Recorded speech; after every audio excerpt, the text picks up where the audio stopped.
अल्लामा फजल हक द्वार का निर्माण कराना, बालिकाओं के लिए एक इंटर कॉलेज का प्रस्ताव भेजना शासन को, दाखिल खारिज प्रक्रिया की खैराबाद में वापसी। ये मुद्दा मैंने पिछले 5 साल पहले भी उठाया था, आज भी उठा रहा हूँ। अपने घर बना लिए हैं, 50 साल से वहाँ रह रहे हैं, गवर्नमेंट उनको हटाना चाहती है, तो उसके लिए कोई ना कोई बीच का रास्ता निकालना। एक बार चेयरमैनी सड़क के इस पार, एक बार सड़क के उस पार, जनता का कोई भी काम नहीं हुआ है। सिर्फ वोट के समय इनकी ज़बानें खुलती हैं सबकी, और जब हमारे कोई मुद्दे आते हैं, हम पर कोई दिक्कत आती है, तो इनके मुंह पर ताले लटक जाते हैं। जहाँ तक समाजवादी पार्टी की बात है, तो हम लोगों ने हमेशा और हमारे लोगों ने हमेशा दरी बिछाने का काम किया है। आज हम मौजूद हैं खैराबाद में। यह सरजमी अल्लामा फजल हक खैराबादी रहमतुल्लाह अलैह और लाला हरी प्रसाद जी जो वीर हैं और जो है क्रांतिकारी के रूप में जाने जाते हैं, और यहाँ पर सभी लोग उनकी स्मारक पर रीति रिवाज के अनुसार जाते हैं, क्योंकि उन्होंने हमेशा अमन शांति का पैगाम दिया है। तो वही खैराबाद में आज भी अमन शांति का माहौल बना हुआ है। इस समय नगर निकाय का चुनाव की तैयारी चल रही है और छोटे बड़े दल के नेताओं में घमासान मचा हुआ है। चुनावी सभाएं जारी हैं और 4 तारीख को वोटिंग होना है। इसमें प्रत्याशी लगातार मेहनत करते हुए नज़र आ रहे हैं। तो हमारे सामने मौजूद है, बहुत ही चर्चित हैं और चर्चे के मोहताज भी नहीं हैं, क्योंकि एक एडवोकेट हैं।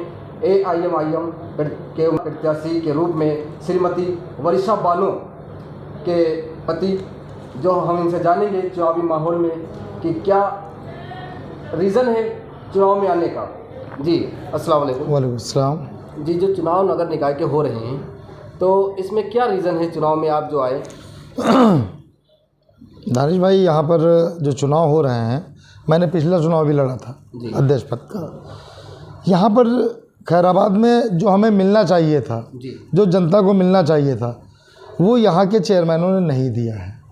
मेरे दिल में तमन्ना हुई कि खैराबाद के लिए कुछ करना है। मैं चुनाव मैदान में आ गया। पिछली बार भी था, इस बार भी हूँ।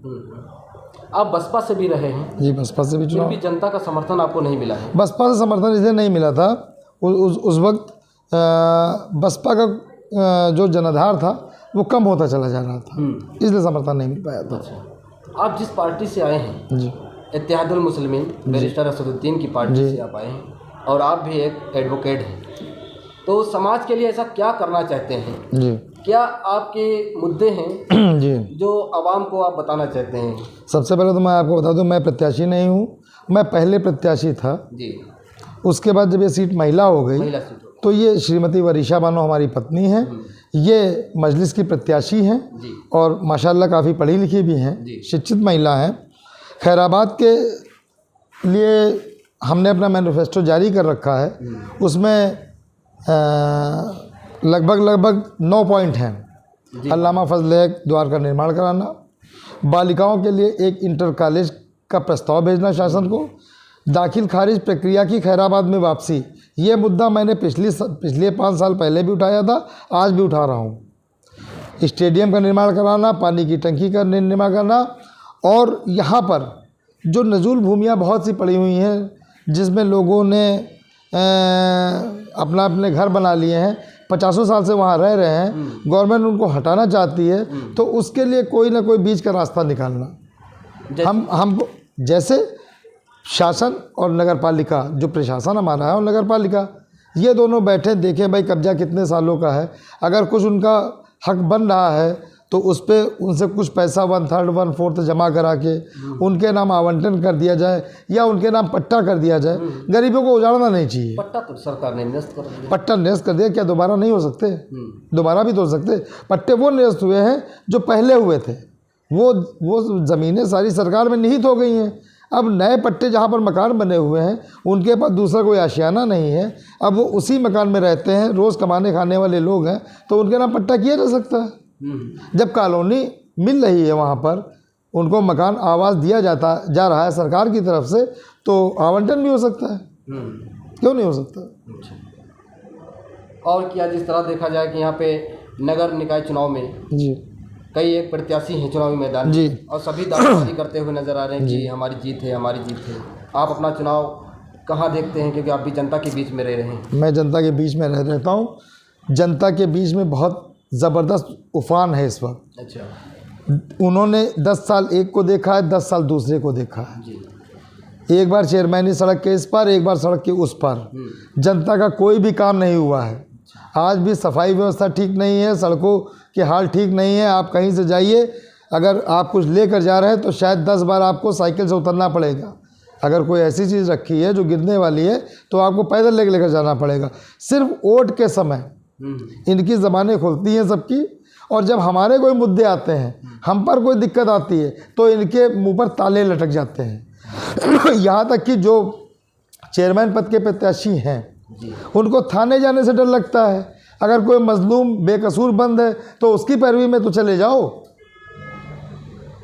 वहाँ तक जाने में कैसे आप नगर के प्रथम नागरिक कैसे बनोगे? अरे नगर के प्रथम नागरिक में थोड़ी तो हिम्मत चाहिए। अगर कोई मजलूम बेकसूर वहाँ पर बंद है, आप जाइए। अगर वो जेन्युइन है, सही है, तो आप उसको लाइए। अगर वो गुंडा है, आप पैरवी कतई मत करिए उसकी, लेकिन आप उसके लिए जाइए, तो वहाँ बताइए तो जाकर। यहाँ तो लोगों से मैंने सुना है कि अगर टेलीफोन किया जाता है कि भाई वो मैं ऐसे मैं यहाँ थाने पे हूँ, तो अब ये लोग अपना स्विच ऑफ कर लेते हैं। अच्छा। हाँ, लोगों ने बताया मुझे। आप बता रहे स्वच्छता को लेकर जी, यहाँ पे बहुत ही दुर्दशा खराब है। बहुत ही खराब है। आप जाइए, बत्तों चौराहे पे जाइए। नगर पालिका द्वारा यही कहा गया है कि 19वां स्थान खैराबाद में आता है। कैसे ये फोटोग्राफ आपने सफाई कर दी, अभी शाम को तुरंत फोटोग्राफ ले लिया, फोटोग्राफ चला कि हाँ भाई बहुत साफ़ हो गया। आपको मैं बता दूं, आप बत्तोखा चौराहे पे चले जाइए, नालों से इतनी बदबू आती है, नाले बजबजा रहे हैं। मेरे ख्याल से 5 साल में अगर नाले की सफाई हुई होगी तो एक बार, उसके अलावा सफाई आप जाइए, वहाँ पर दुकानदार हैं, उनसे पूछिए जाकर इस नाले की सफाई कितनी बार हुई है। सड़कों की व्यवस्था देखनी, वहीं पर सड़क भी है, आप भी निकलते हैं वहाँ से, सारी इंटरलॉकिंग टूटी हुई है। कहाँ सफाई व्यवस्था है? कहाँ सड़कों का निर्माण हो रहा है? और जो निर्माण हुआ भी है वो सब आपको भी पता है कि कैसी बंदरबाट होती है। इतना घटिया निर्माण हो रहा है सड़कों का कि आज सड़क बनी, कल उधड़ गई। तो इसके लिए कम से कम कुछ मानक के अनुसार तो काम होना चाहिए। आपकी क्या प्राथमिकताएं हैं? हमारी प्राथमिकता मैंने आपको बताया, तो पानी की टंकी का निर्माण। क्या पानी की टंकियाँ नहीं लगी, जबकि बताया गया है कि 30 टंकियाँ कहाँ है बताइए? वर्तमान जो चेयरमैन हैं जी, उन्होंने होर्डिंग में लिखवाया कि 30 टंकियाँ फ्रीजर वाली लगी हुई हैं। वो पानी पीने के लिए लगी हुई फ्रीज़र। आपका कस्बा 25 वार्ड हैं जी। एक वार्ड में कम से कम 2000 तो वोटर है। अगर 2000 वोटर है तो एक वार्ड की जनसंख्या आप जोड़ दो कितनी होगी? 10,000 तो होगी, 7,000 होगी। और 30 आपने वाटर वो लगवा दिए फ्रीज़र। एक वार्ड में एक ही मिला, क्या 10,000 आदमी उस छोटे से टैंक से पानी पी लेगा? बताइए आप। बहुत बड़ी व्यवस्था की ज़रूरत है। खैराबाद में हम लोग 20 साल से केवल वोट देते चले आ रहे हैं। मैं अगर चुनाव मैदान में हूँ, उसकी वजह यही है कि जनता को कुछ नहीं मिल रहा है। हम जनता के लिए आए हैं। अगर हमारी पत्नी चुनाव जीतती हैं तो कम से कम इतना तो होगा कि खैराबाद में जो आज तक नहीं हुआ, कुछ ना कुछ ऐतिहासिक कार्य होगा। अब इमामबाड़ा है, खैराबाद की धरोहर है, मक्का जमादार का इमामबाड़ा आपने सुना होगा। कितना उसकी दयनीय दशा है, कोई देखने वाला नहीं है। क्या नगर पालिका परिषद 1 लीटर डीएम साहब को लिख नहीं सकती है कि महोदय यहाँ पर ऐसे ऐसे हो रहा है, इसको पुरातत्व वालों को दे दिया जाए, इसका कुछ भला हो जाए? हो नहीं सकता है। अभी तो जांच हुई थी उसकी। जांच ही हुई है ना, कितने सालों बाद। तो विभाग को दिया भी जा रहा है, ये भी सुनने में आया है। दिया, अभी तक क्यों नहीं दिया गया भाई? इतने सालों से नगर पालिका खैराबाद यहाँ बनी हुई है, आज तक भाई उसको जर्जर अवस्था में आते आते कम से कम 20 साल हो गए, 25 साल हो गए। मैं अपने बचपन से देख रहा हूँ वहाँ पर कभी कारखाने लगे होते हैं, कभी दरी बुनकर उसमें होते हैं, यही सब होता है। आसपास जितनी ज़मीनें हैं वो यहाँ के भूमाफियाओं ने जो है उस पर प्लॉटिंग करा दी है, बिल्कुल इमामबाड़े से लगे हुए। वहाँ पर सारे मकान बन गए हैं, मकानात बने हुए हैं। आप भी खैराबाद में रहते हैं, आपने भी देखा होगा। आप AIM पार्टी से आए जी। जनता कैसे विश्वास करे ये पार्टी जी। सभी वर्ग के लोगों के लिए सबसे बड़ी भाई सबसे पहले कि हमारा नारा ही है जय मीम जय भीम, और दूसरा नारा हमारा है एकता का राज चलेगा, हिंदू मुस्लिम साथ चलेगा, और हम संविधान के दायरे में रहकर ही सारे काम करते हैं। हमारे बैरिस्टर साहब संविधान के दायरे में रहकर सारे काम करते हैं, वो हक की आवाज़ उठाते हैं। ओवैसी साहब, आप अगर टीवी चैनल देखते हैं, इनको संसद रत्न का अवार्ड मिला हुआ है। जो हमारे माननीय सांसद महोदय संसद में बैठते हैं, हमारे ओवैसी साहब को संसद रत्न का अवार्ड मिला हुआ है। उनसे बहुत उनसे अच्छा वक्ता कोई पूरे हिंदुस्तान में नहीं है। वो एक धर्म की बात नहीं करते हैं, वो हक की आवाज़ उठाते हैं। अगर वो कोई आवाज़ उठा रहे हैं तो वो हक की आवाज़ उठाते हैं, हर मुद्दे पर खुलकर बोलते हैं। कहा जाता है कि ये मुसलमानों के लिए ही खाली बात करते नहीं नहीं, ऐसा नहीं है। वो सबके लिए बात करते हैं, वो संविधान के लिए बात करते हैं, संविधान से ऊपर कुछ नहीं है। अच्छा जी।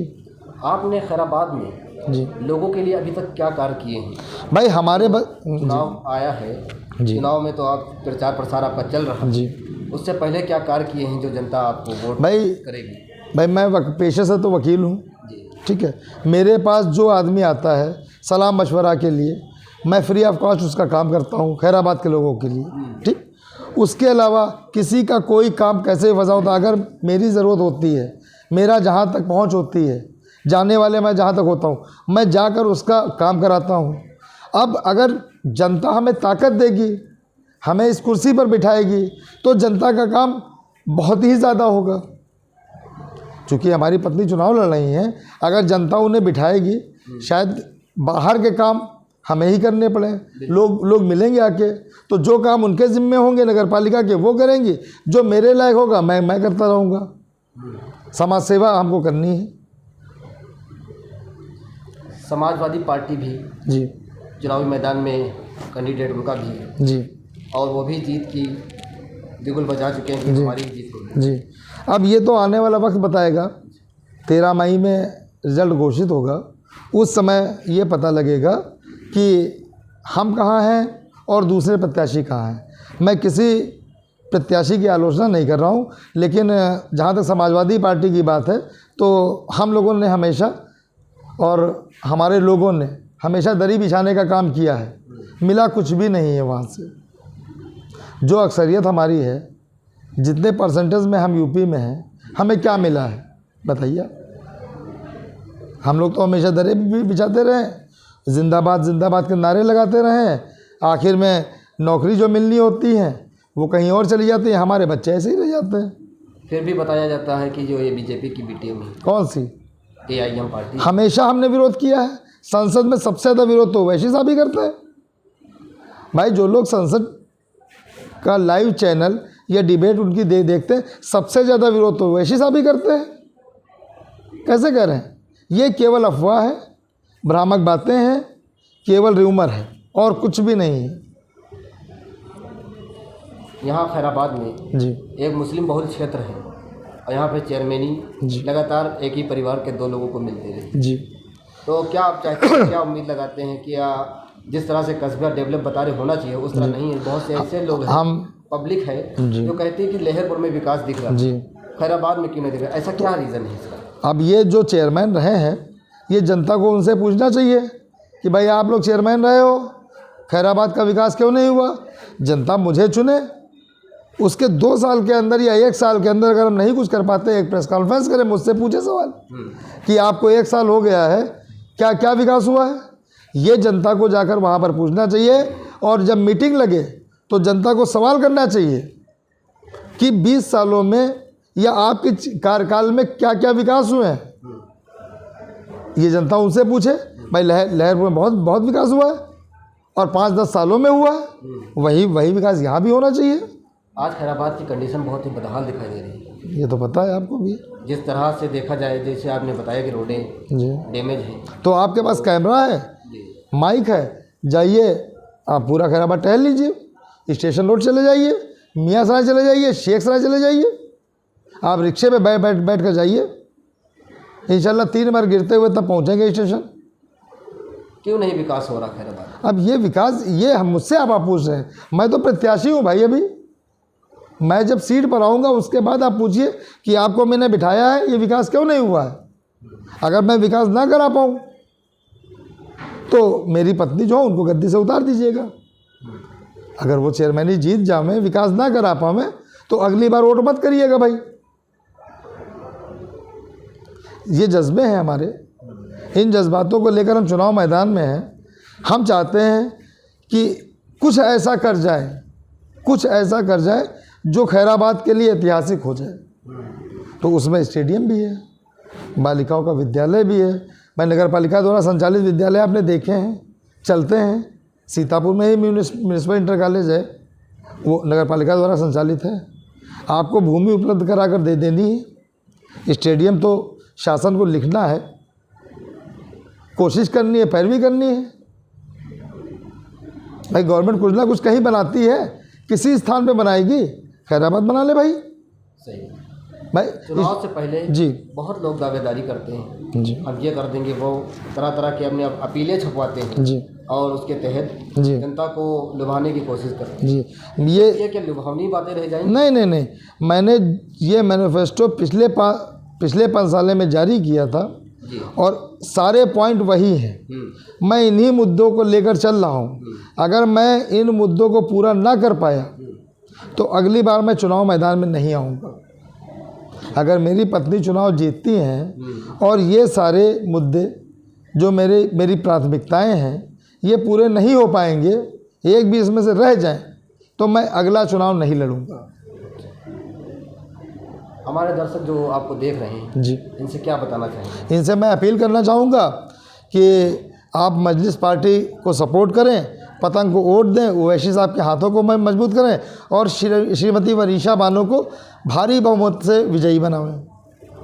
जैसा कि शकील अहमद एडवोकेट साहब बता रहे हैं कि नगर निकाय चुनाव में इनकी पत्नी जो है प्रत्याशी के रूप में चुनावी मैदान में है और चुनाव लड़ रही हैं और जो भी इनकी प्राथमिकताएं हैं उस पर काम करेंगे। अगर वो काम में सफलता नहीं लाती हैं और जो वादे करती हैं जनता से उनको पूरा नहीं करते, तो बता रहे हैं शकील साहब कि 1 साल में उनको जो है गद्दी से हटा देना चाहिए और इस ज़िंदगी में कभी जो है चुनाव नहीं लड़ेंगे। नहीं, चुनाव चेयरमैनी का चुनाव नहीं लड़ूंगा। अगर मेरी पत्नी चुनाव जीतती हैं और चुनाव के बाद 5 सालों में ये वादे पूरे नहीं होते हैं, ये वादे एक दिन में तो पूरे नहीं होंगे ना। 5 सालों में ये वादे पूरे नहीं होते हैं, एक भी वादा छूट जाता है, मैं अगला चुनाव नहीं लड़ूंगा। तो ये हैं शकील साहब की बातें, उन्होंने बताई हैं। तो आप लोग अपने कमेंट बॉक्स में अपनी राय दीजिए और बताइए।